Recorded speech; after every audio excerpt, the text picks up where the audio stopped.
Note the disclaimer, and remember that everyone who supported me on Patreon got to see preview images, work-in-progress shots, and high-resolution images of the completed figure. If you want to join them, even the smallest donation helps. The link is in the description below.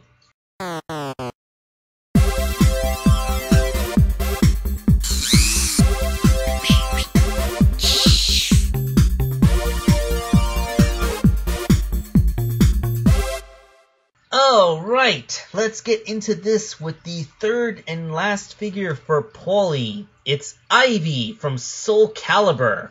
I've never really done a Soul Calibur figure before, and Ivy is another one of those sexier characters, kind of up there with Sonico in the whole should I really be showing this video to kids area.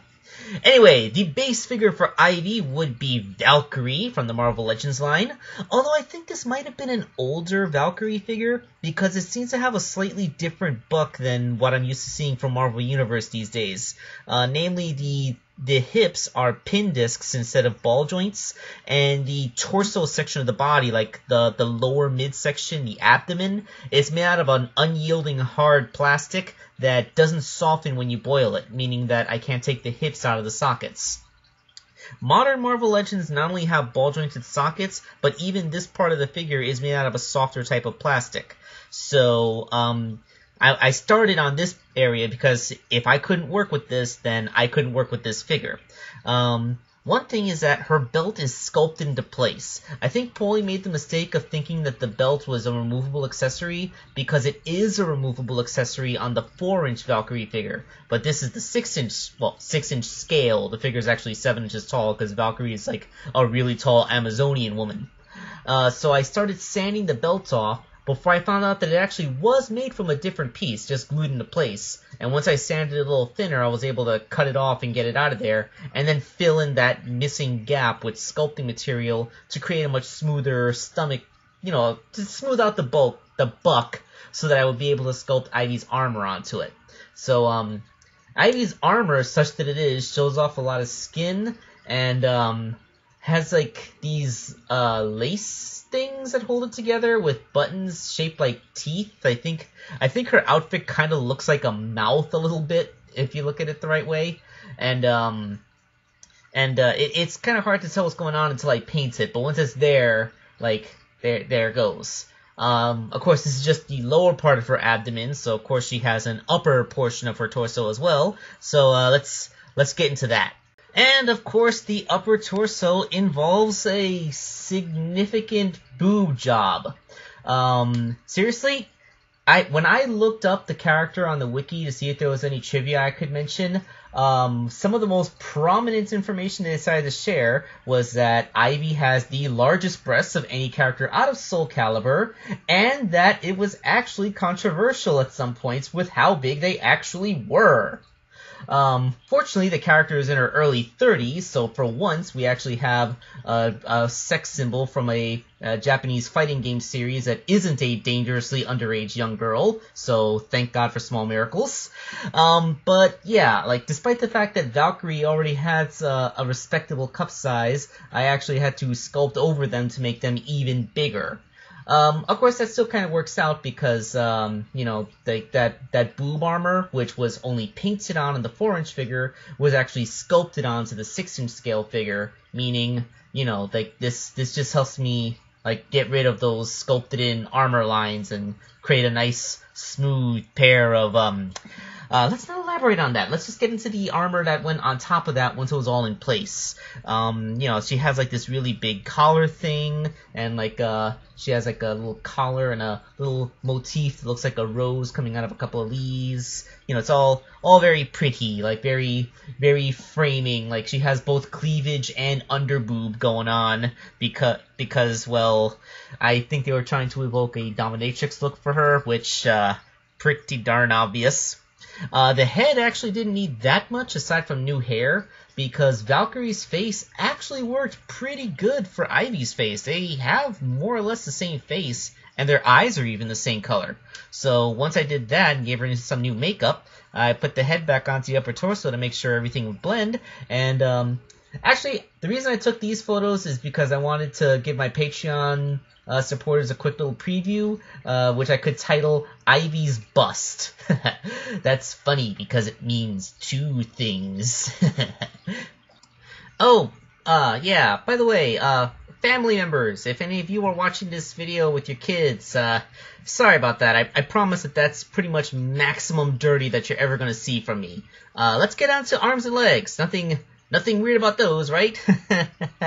The right arm just had a simple little, patch on the bicep, along with, the gauntlet laces for the, closer to her wrist. So this was relatively simple, and with a repaint, it actually does do a pretty good job of evoking the look.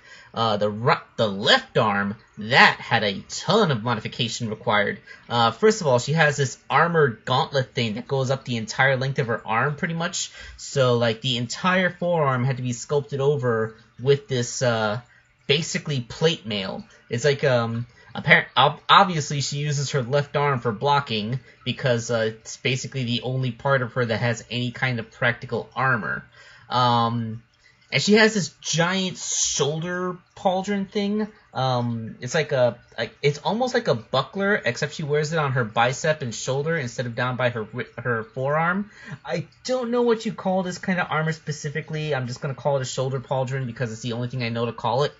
I made it separately, of course, actually using the curvature of a bottle to make to give it like a natural shape so that it wouldn't just look like a big old flat thing she has sticking out of her arm.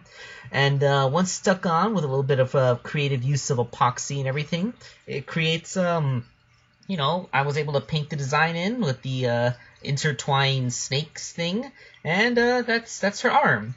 The legs, I don't know whether Ivy has boots or if that's just like a fancy hosiery that's made out of the same material as boots. And this is one of the only places that I really cheated because I couldn't actually sculpt all of the laces that hold the boots together. It was getting kind of crowded back there, so yeah, it still evokes the proper look. I mean, it's not like you're gonna unsubscribe from me just because they didn't put enough strings on her thighs, right? Alright, so with all the elements combined, the Ivy figure itself was pretty much complete. Just a couple little nitpicks here and there. But really, this is Soul Calibur. Like, one of the cool things about Soul Calibur as a fighting game is that it's weaponized combat.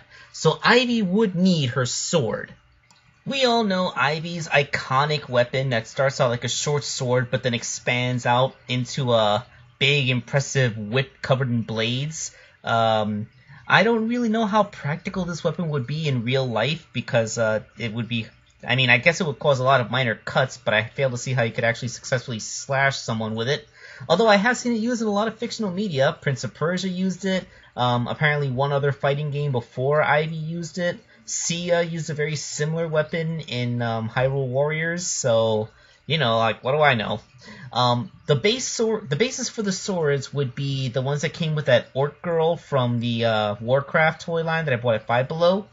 She came with two swords, a short one, which just needed the hilt redecorated and then repainted, and a long one, which I cut the blade apart, and then I cut the blade off, then I cut the blade apart into 8 pieces, and then I attached those pieces to a wire, which I stuck into the hilt, creating the look of a whip sword, which could be posed around with the figure. So with that complete, let's take a look at the properly completed and armed Ivy from Soul Calibur.